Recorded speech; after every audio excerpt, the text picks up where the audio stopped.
Dr. Marcia Martin. And so we are excited about that. And we're excited that you guys are here.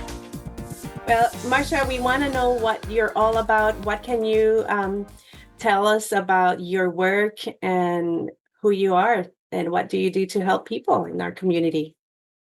Well, I love the idea of what you're all doing here because I spend so much time talking with the angelic energetic realm. These are all the beings that usually cannot be seen. I know there are some, not I'm not one of them, but there are some who can actually see these beings. But there's always a way for the divine to communicate with you, and often they will do it using the natural kingdom. So I just love the fact that you are focused on what all have we been gifted here that we may not be recognizing as a source of communication, not just inspiration, but actual communication? Because I think the hardest part for all of us who cannot see these energies is, are we here all alone? Are we here just trying to figure it out and hope we have a good friend somewhere along the way? And the answer is no. We are constantly being guided and supported, even though to us it feels as though these beings are invisible. But if we pay attention to nature, we will see so many ways in which our thoughts are being honored or our prayers are being answered. So, yeah, you made me think about the other day I was out in the garden. And when I was out there, I noticed that I was thinking of this because I'm always, coming up with ideas. And I'm like looking at the grapevines and I'm looking at the blueberry plants and the zucchini and stuff. And when you first look at them, you just see this beautiful green leaves, right? And a lot of people don't realize that, it's like they're like, oh, I don't have anything. There's nothing there, right? But when you look and you lift up those leaves, you just see all these beautiful grapes or all these beautiful berries. It's just a way nature is always there helping us to discover that we are surrounded by abundance when we take notice. And that's the that's where we come in. It is there, but we have to pay attention. And I think that is something that requires training. We don't need training as children because we are just naturally observant because everything is interesting. But as we grow, these things become so normal or so regular that we forget to find the beauty in the everyday, or we forget to look for those little miracles. And for me, that helps me more than anything is to continuously be reminded of these little miracles that are happening on an ongoing basis. Yes. It's kind of like I was laughing. I was telling Lori because we were talking about the angels right before, and I'm like, well, this it kind of reminds me of an incident that happened. I mean, this was years ago. It was during the winter in a bad, bad snowstorm, and this lady shows up at our doorstep, and we live out in the woods, and she shows up at our doorstep knocking on the door in a car, and we're like, how in the world did you even get that car down our driveway? And she was lost. She was trying to find her son. He had gone to a birthday party and she was supposed to pick him up, and she had been driving, and her car actually had got stuck in our in a part of the driveway where we could see. And so we, of course, welcomed her in, got her warmed up, got her some hot chocolate. My husband went and got her unstuck and turned around.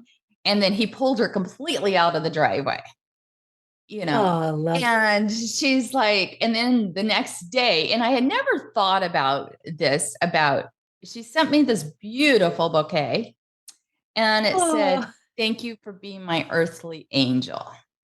And I think a lot of times people don't take the time to be that angel, to help others, and I never thought of myself as an earthly angel before that.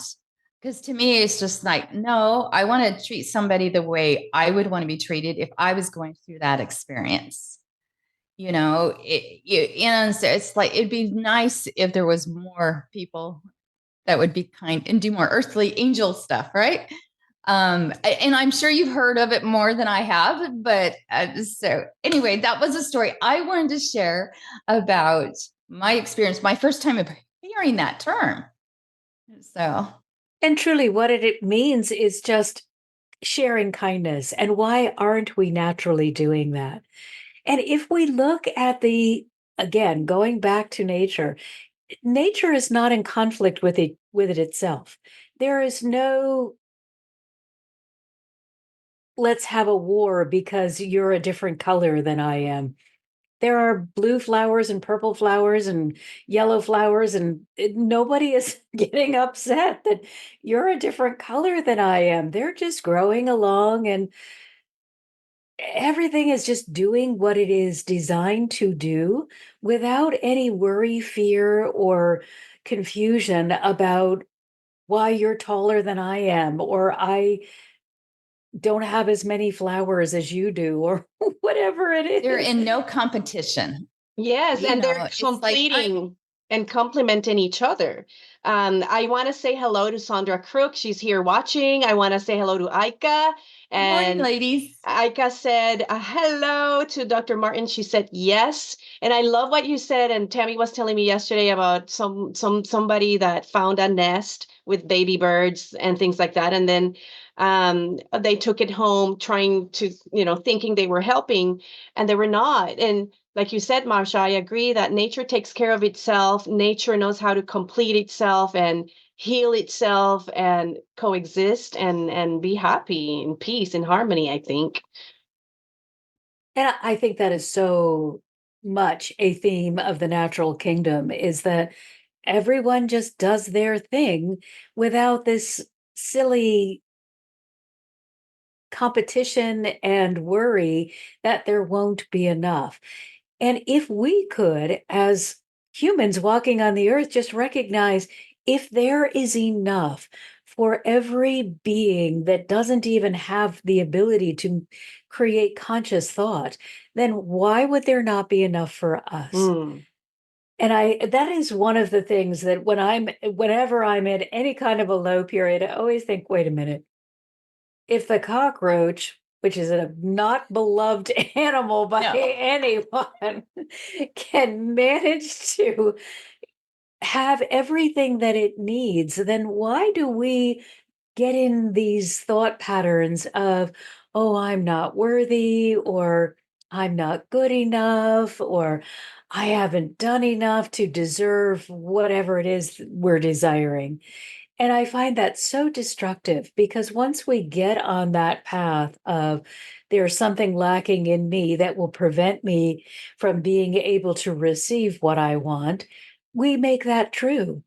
And that's what the animals and the natural kingdom never does. They don't ever have this conversation. Well, I only grew 2 inches this season, and should have grown 3.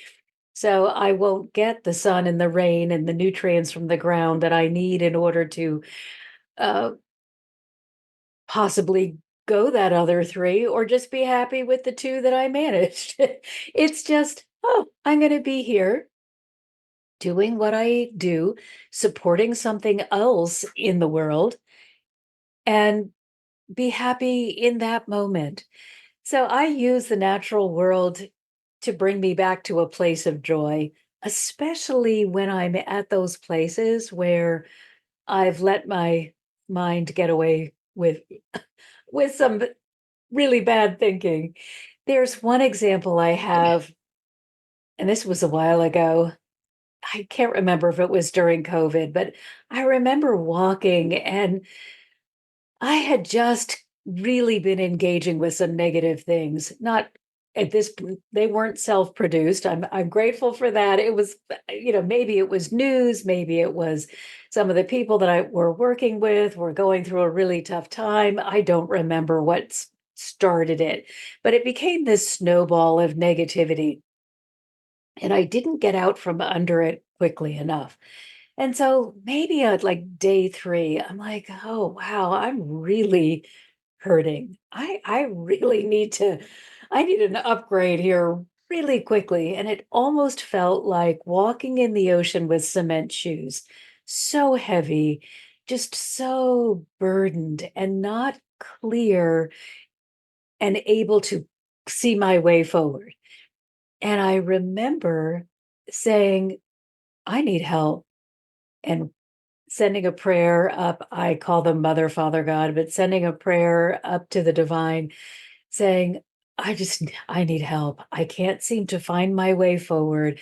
I've allowed myself to absorb this energy that is very heavy, and oh, I'm having trouble even taking a breath. And so I walked a little bit more.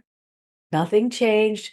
Happened to come to the point where it was now time for me to go around a corner and start up a hill.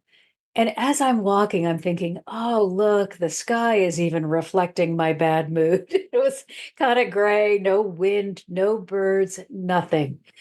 And I'm halfway up this hill, and suddenly the clouds part. Here comes Mm. this beautiful ray of sunshine, and the birds start singing. And I started to cry. I was like, oh my gosh, this is just what I needed. This was just the answer that said, you're not alone. Let go of this heaviness that you're carrying. Give it to us. Let it go. Let the natural kingdom bring you back to that place Mm. where you recognize that everything is divinely orchestrated, and just be in the space of perfection, of Mm. completion, of everything is working out for your highest good. But honestly, without that moment of just, walking up the hill thinking, I haven't heard anything, please. I need I need some outer evidence of your presence. I got myself into a really bad funk. And then the next breath, it was, I thought, oh gosh, thank you. And I don't think it would have been nearly as impactful if I wasn't outside and they couldn't do this grand display of the clouds parting and the birds starting to sing and the wind blowing. And so I was like, It's yes, great thank how you. God does that. It's like, I don't know how many times, like, you're going on a walk and you're talking because you're, like you said, you've been going through something and you need to get out of that funk quick. And then all of a sudden, parts the sky and there's the sun. Yes, It's just beautiful. just something, or a hummingbird. That's one of my other favorites is, and there, I was walking one time and I was like, it would be great. I really need evidence of you. I don't know why. I mean, I've had so much evidence over the years, but I'm still not shy to say, well, I need to know you're here this time. So I was walking again and like, no, yeah, I just need confirmation and evidence of you. And I think I'd like to see hummingbirds there by that gate. And they come back and they say, don't tell us when to make our awareness come to you. It's not going to feel nearly as synchronistic if it shows up when you tell us to. Just relax and allow us to bring it to you in the Mm. perfect moment. And I that love was that. another beautiful lesson of we can't force anything. We can try. I'm certainly big on let me try until I'm like, oh, darn, that's not going to work. So, Yeah, Marcia, one of our viewers is saying you were looking for signs and you were open to receive the signs. If we open ourselves to signs, they're all around us. And then she's saying also that at times nature also allows others to take care of their own meaning. If there's an abandoned nest, either other birds take over or an eagle or other animal comes and eats them, we have to recognize and allow that what to do too. It's not all puppies and rainbows, just saying. And I agree. Sometimes we need to give nature a hand, but we don't Should see. I explain the story, Lori, what happened with the nest? Oh yes, definitely. Okay. So what happened with this nest is I was on Facebook and it was somebody in our area had put on that they went and they found a nest with babies in it, that are only like 3 days old. And so they took the nest, put it in a box and took it inside and closed the lid and was wondering why the parents weren't coming to it, what happened and what was going on. And so if you ever find a nest, never remove it.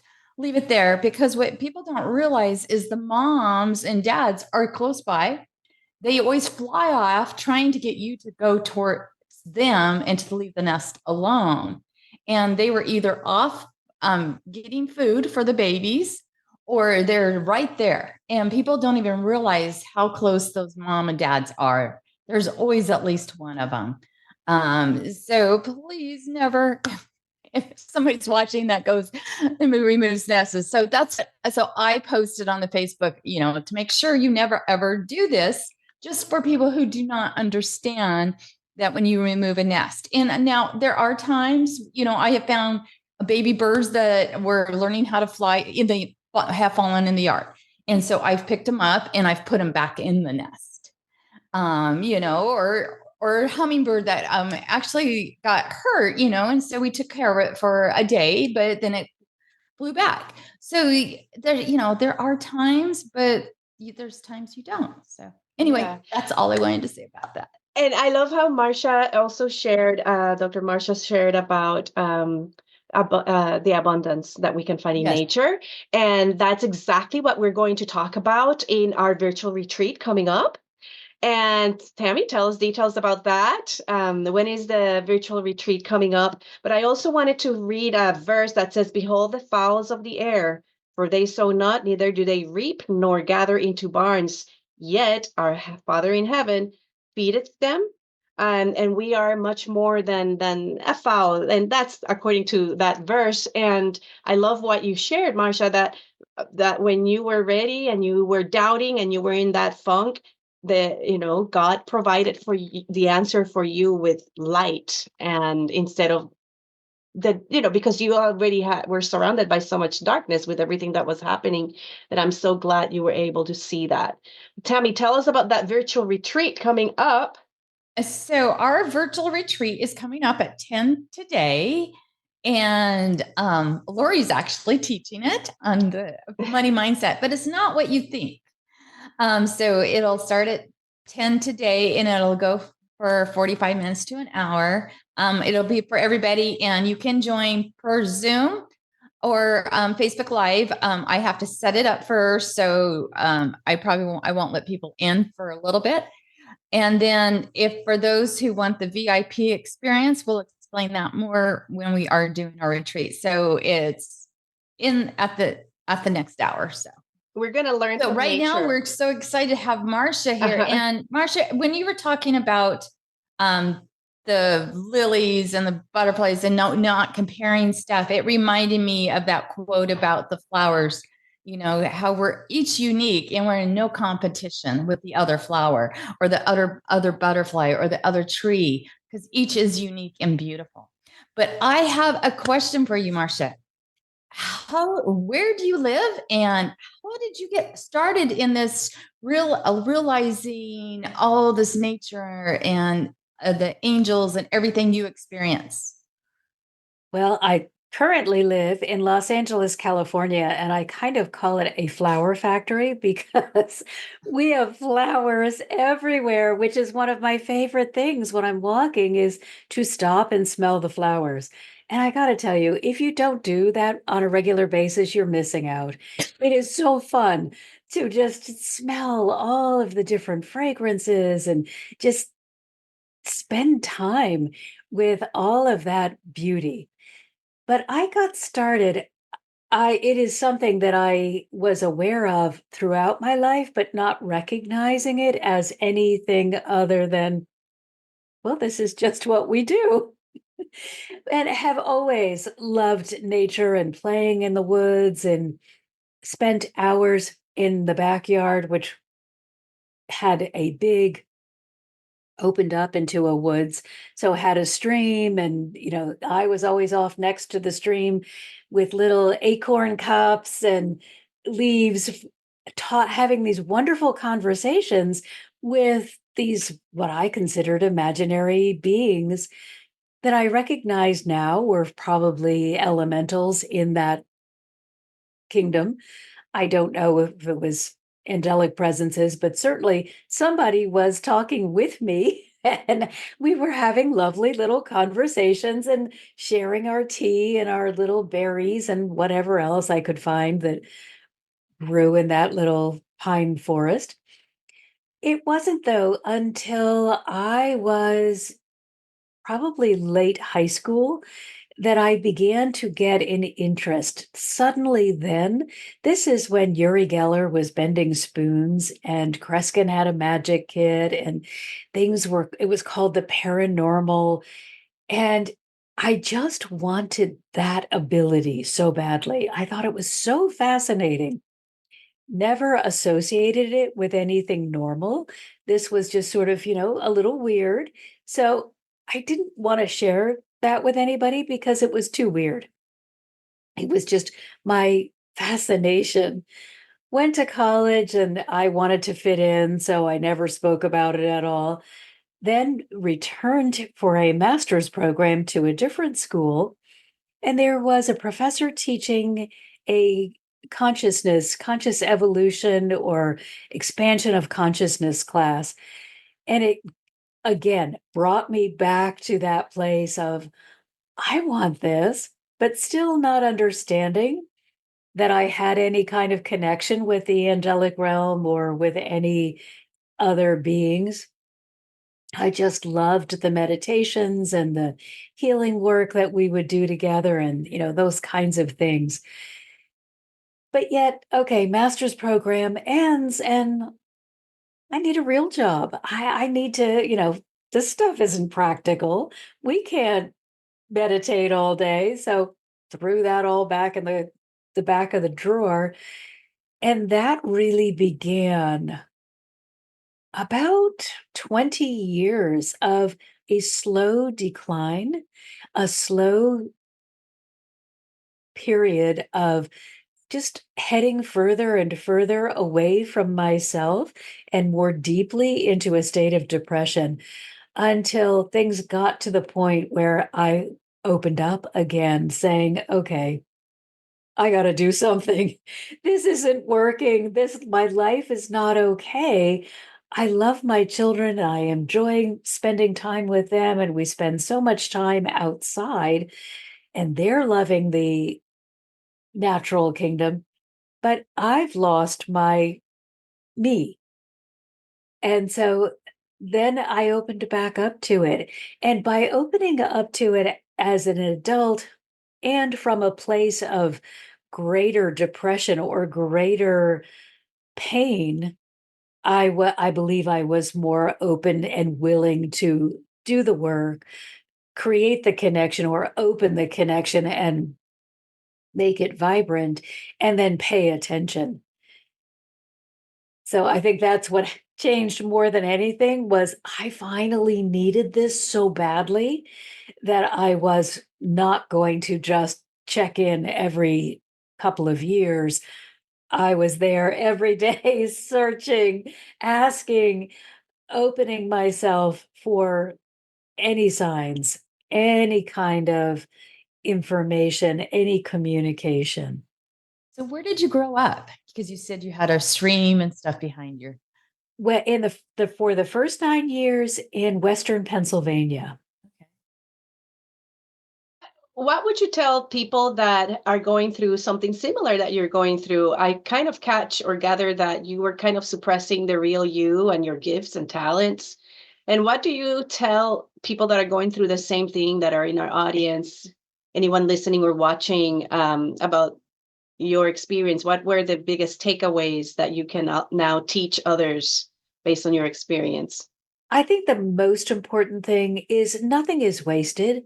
All of these experiences that I had getting to this point where I felt like I was lost in the woods and just couldn't find my way forward, no matter how hard I tried. I recognize now in the work that I am doing that I have so much more that I can bring to the table. I can understand why you may be there, what the triggers are, how to get you free of that place, and why you feel stuck but can't see the door, even though it may be huge.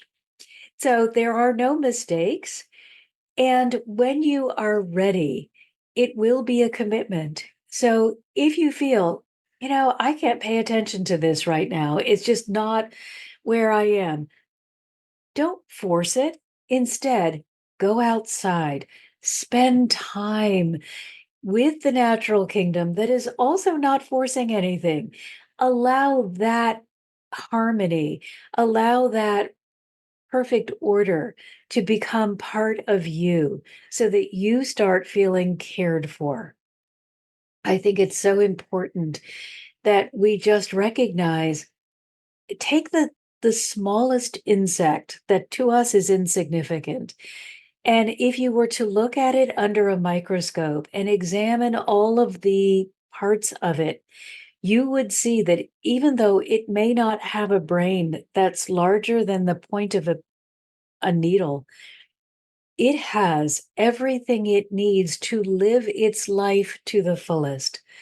So, you who are capable of conscious thought, who can make positive, powerful decisions and create a fabulous world for all, why would you have what you need withheld from you? It cannot be. It is just you not understanding how it is being delivered. So if you spend time in the natural kingdom, if you spend time soaking up this beautiful, harmonious way of being, it will be easier for you too to begin that communication. If we, I know I am like you. Whenever I hit a roadblock or I'm on the computer messing with apps that they've Zoom and Facebook have changed all our apps, right? yes, Constantly.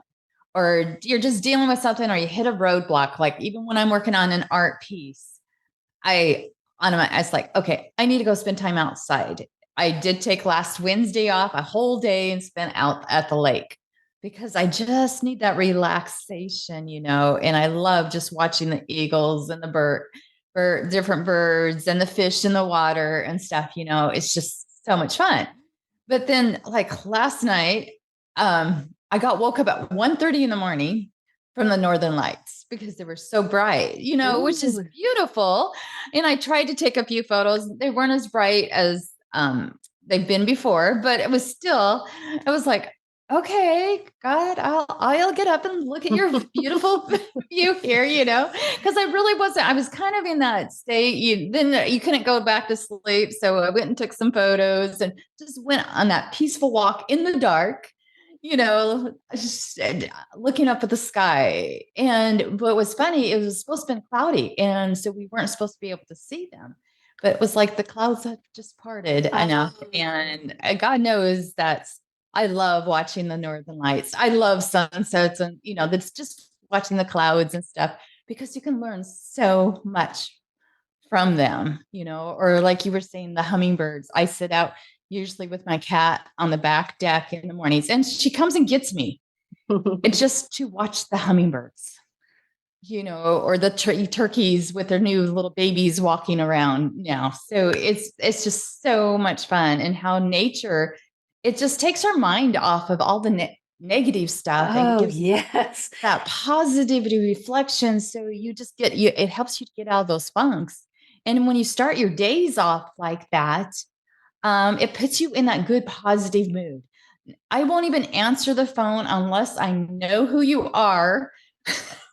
But I usually will not answer the phone until I have been outside or, listen to some positive, uplifting music or something, because I cannot start my day with the negativity. Otherwise, it's like, nope, I've got to restart. Because otherwise you find you just feel down, right? Or like you don't Yes. feel good.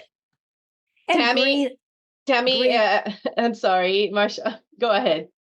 Well, I just want us to remember that the green, the color of the trees and the leaves and the most predominant color in nature is very soothing. So we are resetting our nervous system Mm, when we are allowing our eyes to spend time in that green space. that's awesome. Ika's saying she's coming over, Tammy. You're Come inviting on her. over, Ika. Your trailer will fit. Yeah, so I know. I walk every morning, and I'm the city girl, but I try to find with my walking buddies. I'm collecting them. I love them. Sandra and I went on a walk last night, right, Sandra?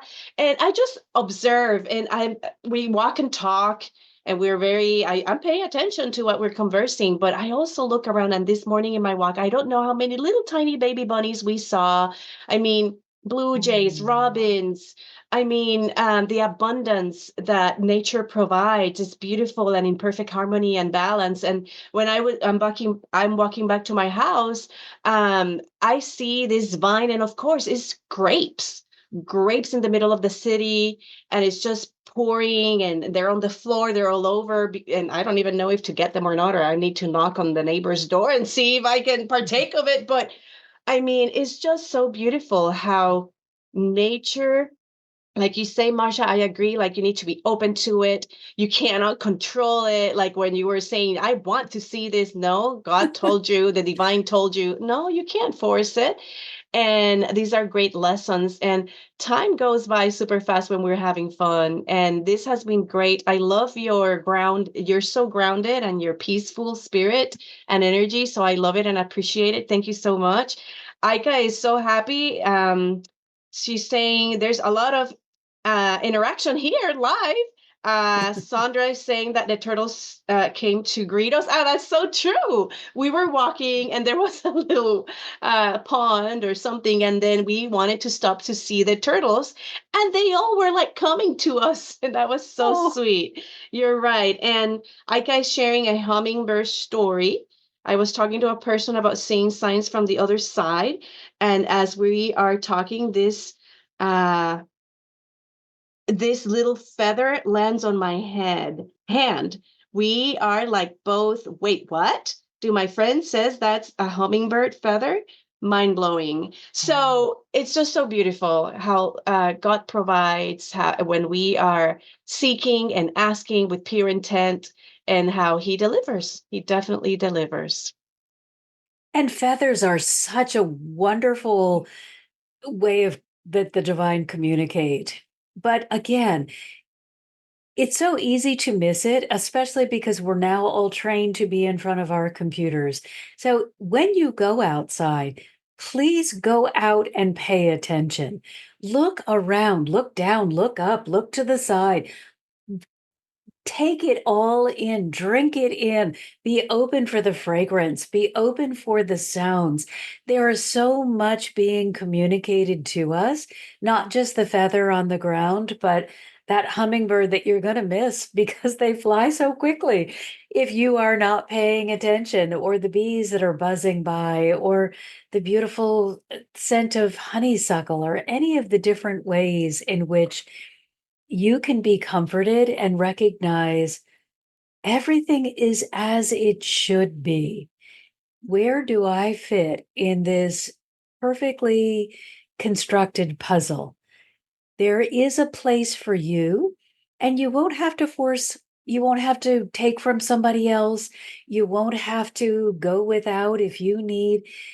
You just have to be in the place, the harmonious place where you are, where you need to be, instead of where I used to be, which is, I really want this delivered on Tuesday.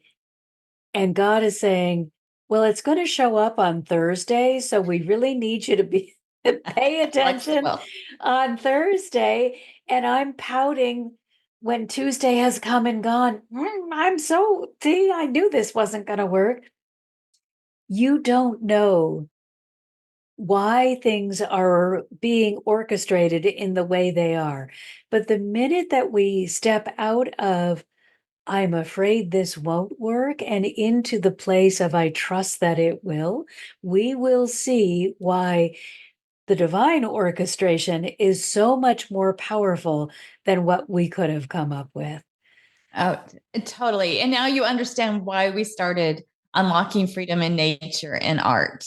We started, and it started with my book, The Power of Art in Nature. And that's why you're on this Facebook group. I wanted to share how I've always looked at art in nature. And then of course, met Lori, my bestie, my sister from another mother. And we brought in her stuff, and that's how we came up with the name Unlocking Freedom in Nature. So, Marcia, I loved having you on the show. We have to have you back, but we are running out of time here.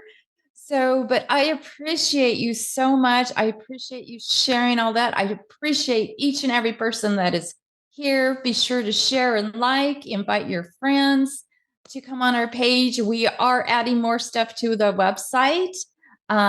So just to let you know that. So, but thank you. I appreciate each and every one of you. There's a comment that says that they appreciate you, Dr. Martin, for saying that we need to be in that place to receive. That's definitely true. Thank you so much. Thank you so much for being here. And yes, like you heard, Tammy invited you to come back again. It would be delightful. I love sharing, especially it's so lovely to just be able to say, angels are everywhere, and not have people say, huh? So I love talking about the angels. We agree with you. I love the fact that you are understanding the power of nature and what an incredible teacher it is.